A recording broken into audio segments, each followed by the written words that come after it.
नमस्कार, रूबरू प्रोग्राम में आपका स्वागत है। मैं हूं सुशील भारती और आप देख रहे हैं अपना ये खास प्रोग्राम। जी हाँ, इस प्रोग्राम में हम आपकी मुलाकात कराते हैं किसी न किसी एक खास मेहमान से। आज हमारे स्टूडियो में मौजूद हैं श्री रविंद्र यादव जी, जो कि आरपीएम ग्रुप के चेयरमैन हैं। आइए स्वागत करते हैं श्री रविंद्र यादव जी का। रविंद्र जी, आपका बहुत बहुत स्वागत है स्टूडियो में। Thank you Sushil ji, thank you very much आपका स्टूडियो में बुलाने के लिए। जी रविंद्र जी, मेरा जो पहला आपसे प्रश्न है, चूँकि आप एजुकेशन के फील्ड में हैं और एजुकेशन पूरे देश को मोरल एंड एथिकल एजुकेशन की ज़रूरत है। आप एजुकेशन के क्षेत्र में कैसे आए, क्या वजह रही? आज से 21 साल पहले मेरी माताजी स्वर्गीय श्रीमती मलूकी देवी जी ने आरपी मेमोरियल स्कूल की नींव रखी और वो एक बड़ी कर्मठ और बड़ी ईमानदार व्यक्तित्व उनका रहा। उन्होंने कहीं ना कहीं हमें प्रेरित किया एजुकेशन लाइन में आने के लिए। हालांकि वो खुद एक भी क्लास नहीं पढ़ी थी, लेकिन उनको कहीं ना कहीं एजुकेशन का महत्व पता था। और उन्होंने मुझे एक ही बात कही, बेटा जिसके पास ज्ञान है उसकी ब्रह्मांड में विजय है। और कहीं ना कहीं ये उनके मोटिवेशनल वर्ड्स रहे, जिसके कारण आज हम एजुकेशन में हैं। जी रविंद्र जी, बहुत बड़ी बात आपने कही कि आपकी माता जी ने आपको प्रेरित किया और उन्होंने ये एजुकेशन के क्षेत्र में आपको लेके आए वो। और ये बात बिल्कुल सही है कि राजा देश में पूजा जाता है, विद्वान पूरी दुनिया में पूजा जाता है। जी। बहुत सही। और यहीं से निकल करके आता है कि किस तरह से ग्रामीण परिवेश में भी इस तरह से महिला सशक्तिकरण का जो एग्जाम्पल हम देखते हैं, तो वो निकल करके सामने आया है। एजुकेशन के क्षेत्र में रविंद्र जी, आपको क्या लगता है कि क्या करने की आवश्यकता है, क्या मिसिंग है? एजुकेशन खाली किताब से ज्ञान लेने का माध्यम नहीं है जी। हमें बीइंग ए एजुकेशनिस्ट, और क्योंकि हम स्कूल रन कर रहे हैं, कई स्कूल रन कर रहे हैं, ओके। तो इसमें हमें स्पेशल फोकस जो करना चाहिए वो मेरे हिसाब से 6 से 7 चीज़ें हैं जिन पे हमें फोकस करना चाहिए। ओके। और उसमें ये नहीं कि कोई बड़ा स्कूल है या छोटा स्कूल है, प्राइमरी हो, मिडल हो, कोई भी बड़ा हो, एक्सेप्शनल अच्छा हो, एक्सेप्शनल कमज़ोर हो, सबको ये 5-6 चीज़ें फॉलो करनी चाहिए बच्चों को लेकर। जिसमें मेरा मानना है सबसे पहले मॉरल एंड कल्चरल वैल्यू, जो बीइंग ए स्कूल हर एक को ध्यान देना चाहिए कि बच्चा अपने बड़े छोटों की इज्जत करे, अपने गुरु का सम्मान करे, अपने माता पिता का सम्मान करे। और हर कल्चरल प्रोग्राम, हर त्यौहार, चाहे वो हिंदू हो, मुस्लिम हो, सिख हो, ईसाई हो, सारे त्यौहार स्कूल के अंदर मनाए जाएं, धूमधाम से मनाए जाएं और एक यूनिटी बढ़े स्कूल के अंदर बच्चों में आपस में। ये बहुत ज़रूरी है। सेकेंडली, मैं समझता हूँ कि बच्चे को सेल्फ डिसिप्लिन होना चाहिए, जो कि बहुत इम्पोर्टेंट है। अगर वो सेल्फ डिसिप्लिन्ड है तो वो किसी भी फील्ड में हो उसका टॉपर बनेगा, मेरा ऐसा मानना है। जी। बच्चे को फिजिकल फिट होना चाहिए। इफ ही और शी इज फिजिकल फिट, एक sound body has sound mind. बिल्कुल, ये मेरा मानना है कि बच्चे को फिजिकली हमें हमेशा फिट रखवाना है स्कूल के अंदर। बिल्कुल। इसके अलावा बच्चे को नीटनेस, क्लीननेस बहुत ज़रूरी है। जैसे हम आपके स्टूडियो में आए, इतना सुंदर एनवायरनमेंट है आपका, इतना बढ़िया लगे हमें आके। क्यों? पूरा हाइजीनिक आपने बनाया हुआ है। नीटनेस, क्लीननेस बहुत ज़रूरी है।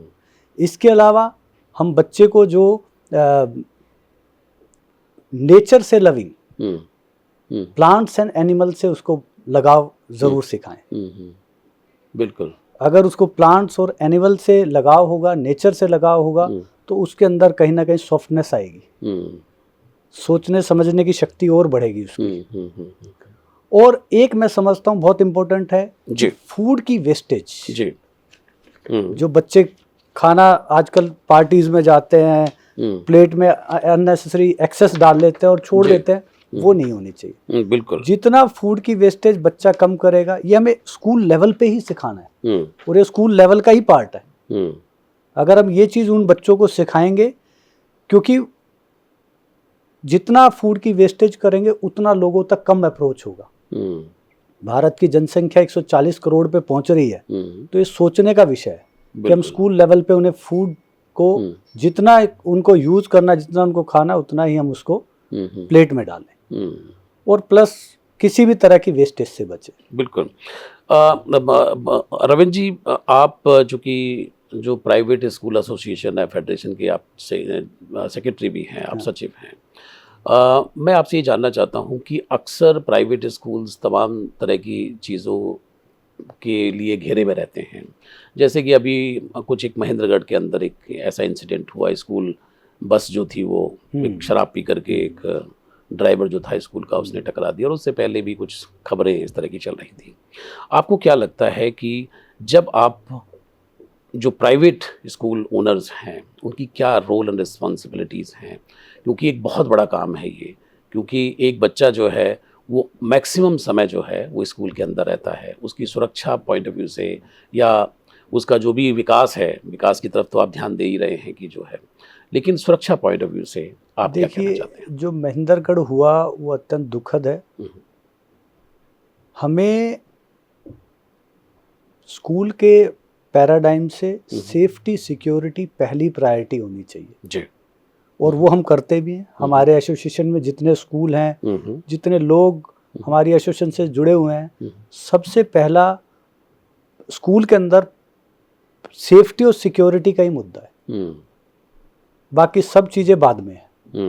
जब बच्चा सेफ और सिक्योर फील करेगा तो ऑटोमेटिक पेरेंट्स एश्योर्ड होगा और वो कंफर्टेबल भी रहेगा। और इसके लिए जो हमारे जो पैरामीटर्स दिल्ली गवर्नमेंट की तरफ से, सेंट्रल गवर्नमेंट की तरफ से दिए जा रहे हैं, हम उन्हें डे टू डे लाइफ में पूरा करने की पूरी कोशिश कर रहे हैं। बिल्कुल। सर, ये तो रही बात कि आप अपने तरफ से पूरी तरीके से कोशिश करते हैं, स्कूल जो है, मैनेजमेंट है, टीचिंग स्टाफ है, एकेडमिक स्टाफ है, वो सब पूरा अपना ध्यान देता है। कुछ अपेक्षाएं पेरेंट्स के साथ में भी होती हैं, लेकिन आज का जो ट्रेंड है, पेरेंट्स के पास अक्सर ये एक्सक्यूज़ है कि हमारे पास समय कहाँ है, हम तो कमाने पे लगे हुए हैं, सुबह से चले जाते हैं, शाम को आते हैं। बच्चे घर के अंदर नहीं देखे जाते। बच्चों में घर के अंदर जो संस्कार हैं वो देने की जो जिम्मेदारी जो पेरेंट्स की होती है, वो भी अपेक्षा की जाती है कि वो स्कूल में ही दी जाए।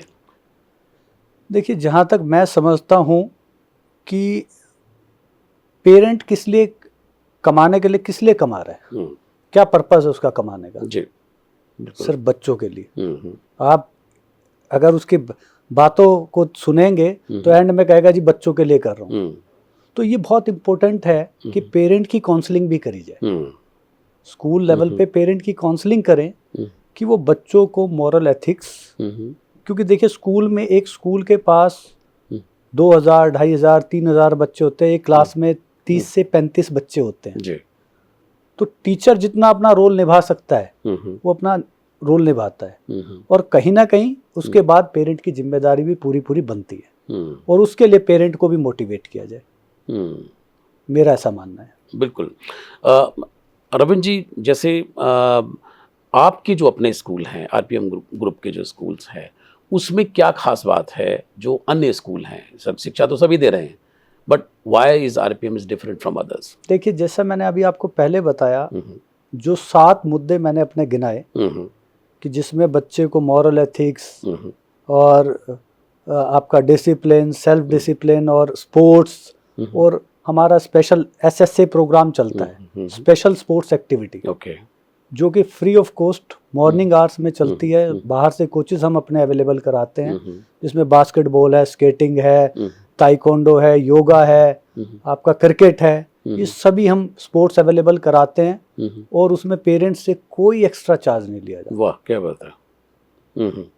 और हम कोशिश करते हैं कि बच्चों को फिजिकली फिट बनाएं, और जितने मैंने आपको पॉइंट्स पहले बताए हैं वो सब पे फोकस रहता है कि हमारे बच्चे खाली बोलने का नहीं कि वो बोलें, वो उसको अंडरस्टैंड करके अपनी लाइफ में इम्प्लीमेंट करें।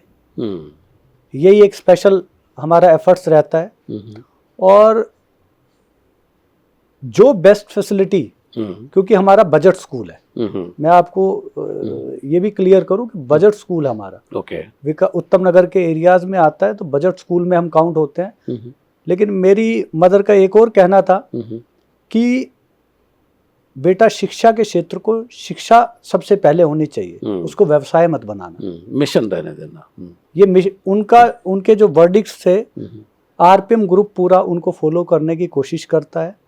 हमारी पहली प्रायोरिटी है मिनिमम अमाउंट में मैक्सिमम फैसिलिटीज बच्चों को अवेलेबल कराई जाए। वाह, बहुत सही है, बहुत सही है। इसी उद्देश्य के साथ हम चल रहे हैं। क्या बात है रमेश जी, आपका जैसे अभी स्कूली एजुकेशन में आप हैं, क्या आपके जो फर्दर प्लान्स हैं वो लेकर के, जैसे देश के अंदर बहुत सारी यूनिवर्सिटीज़ हैं अभी, प्राइवेट यूनिवर्सिटी, डीम्ड यूनिवर्सिटीज़, तमाम तरह की यूनिवर्सिटीज़ भी अभी उनका भी बहुत स्कोप है। अभी हमारे जो बच्चे हैं बाहर विदेशों में शिक्षा ग्रहण करने के लिए जाते हैं और मोटी मोटी फीस जा कर के वहाँ पे जमा करते हैं और उसके बाद आकर के फिर वो भारत में आके काम करना चाहते हैं। लेकिन अभी पूरा सिनेरियो बदल गया है। अभी आप घर बैठे जो है आप हार्वर्ड हो या कहीं से भी हो, आप कोर्स कर सकते हैं। तो आपका कोई फर्दर फ्यूचर प्लान है कि यूनिवर्सिटीज़ वगैरह इस तरह का हायर एजुकेशन में? मैं अपनी तरफ से एफर्ट्स कर रहा हूँ कि स्कूल लेवल पे बच्चों को ये तो बेटर से बेटर एजुकेशन अवेलेबल कराई जाए। इसके बाद इनको जो स्किल्स के प्रोग्राम हैं जिनमें ये सक्सेसफुल हो सकते हैं कोर्सेज, उन कोर्सेज को अभी फ़िलहाल हमने अटैच किया हुआ है। दूसरी हमारे पास यूनिवर्सिटीज़ आती हैं, उनसे हमने अटैच किया हुआ है कि जितने भी ये प्रोग्राम्स ये बच्चे वहाँ एडमिट करे जाएं और बढ़िया से बढ़िया यूनिवर्सिटीज़ में इनको एडमिशन कराया जाए। और फ्यूचर में ये है कि स्कूल अपने लेवल पे जिस दिन सक्षम होगा सिस्टम, क्योंकि बड़ी यूनिवर्सिटीज़ बड़े उसके लिए सब एफर्ट्स एक्स्ट्रा ऑर्डिनरी चाहिए, तो वो हम कर रहे हैं जो हो सकता है बच्चों के लिए।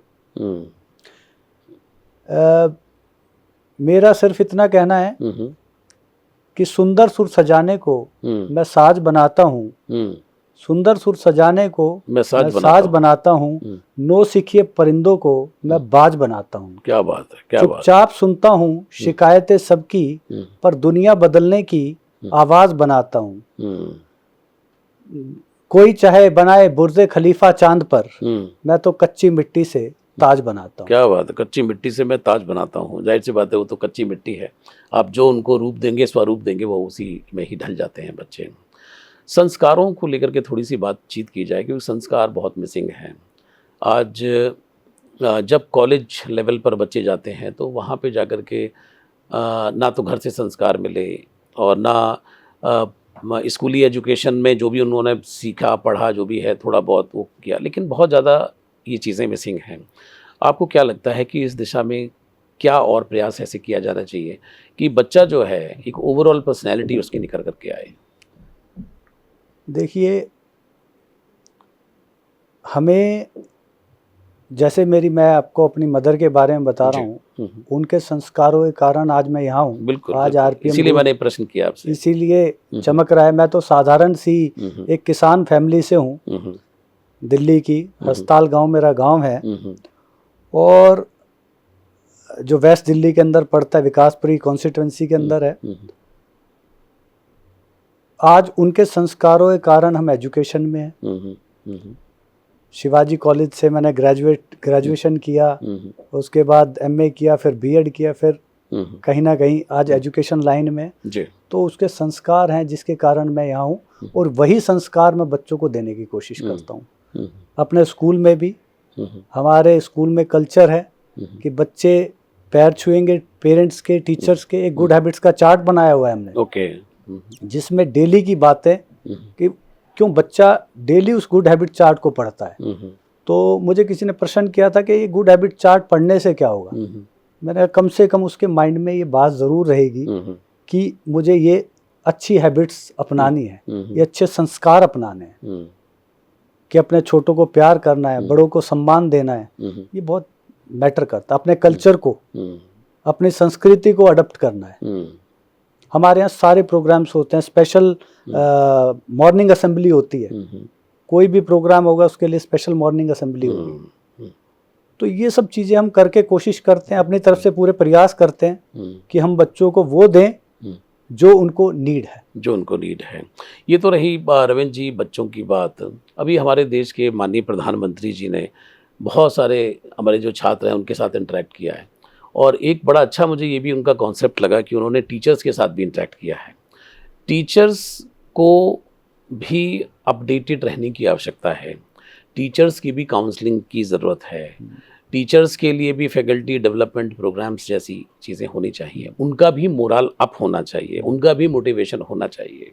उस दिशा में क्या आपकी पॉलिसीज़ कहती हैं? हमारे यहाँ डेली मतलब मंथली एक ना एक प्रोग्राम हम टीचर की काउंसलिंग और टीचर को मोटिवेशन और टीचर की एक्स्ट्रा ऑर्डिनरी क्वालिटी को इम्प्रूव करने के लिए, ओके। बच्चों को समझने के लिए। आजकल क्या है, खाली बोर्ड पे पढ़ा दिया उससे काम नहीं होगा, बच्चे को अंडरस्टैंड करना ज़रूरी है। Corporal punishment is strictly ban, तो नाउ दे आर फ्री, वो कंट्रोल में नहीं आएंगे।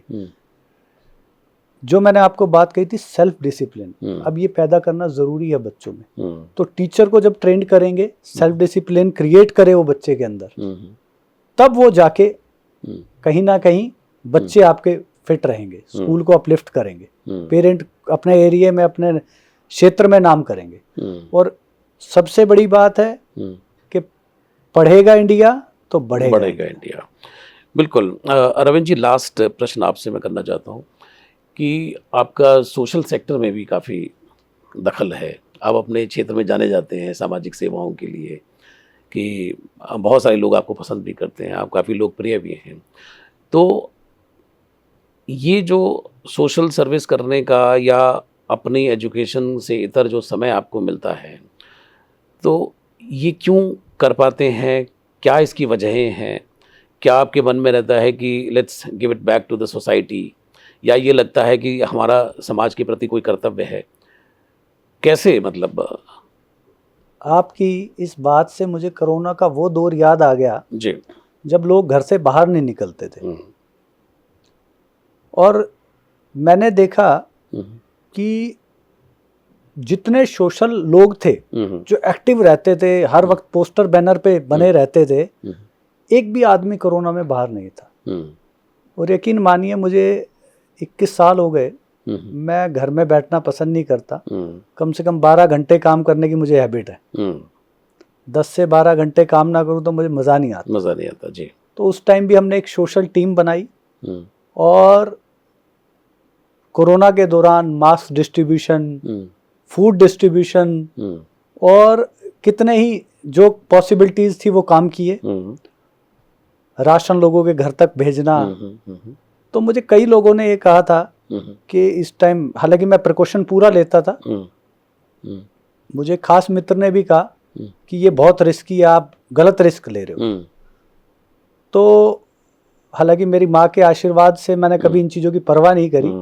मैंने उनको ये कहा था कि हम ब्रह्मांड के अनुसार इस धरती पर एक गेहूं के दाने के बराबर भी नहीं है, उतनी भी हमारी हैसियत नहीं है। जो हम लोगों को दे सकते हैं सोशली, वो हमें देना चाहिए। वाह, क्या बात है। और इसी सोच के साथ